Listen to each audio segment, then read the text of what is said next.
Ekziston një aksesor luksi tepër i rrallë në Shqipëri, që bashkon një politikan, një biznesmen dhe djalin e kryeministrit Edi Rama. Ata janë Tom Doshi, Bamir Topi dhe Greg Rama, të cilët ndajnë të njëjtin pasion për markën e syzeve më të shtrenjta në vend. Majba, diplomat 1, me vlerë plot $60.000 për palë. Syzet Majba nuk janë thjesht aksesor mbrojtës nga dielli, por bishuteri e mirëfillt. Çmimi i tyre shkon $60.000 dhe justifikohet nga materialet e përdorura gjatë prodhimit. Ari i pastër 18 karat, vesh skeletin e syzeve. Titani i ledi e rrallë, që përdoret në industrinë e hapësirës, është një element tjetër i syzeve. Diamantet të vegjël janë montuar në rrethin e xhamave sipas porosisë specifike.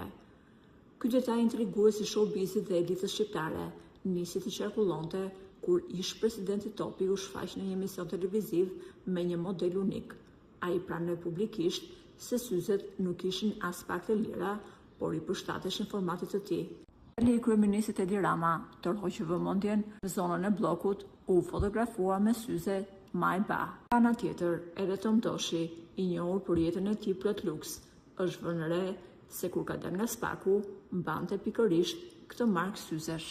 Siç duket qartë, aksesorët e treshes, Bamir Topi, Greg Rama dhe Tom Doshi, janë një kod i fshehtë i statusit dhe luksit absolut që pakush mund t'ia lejojë vetes.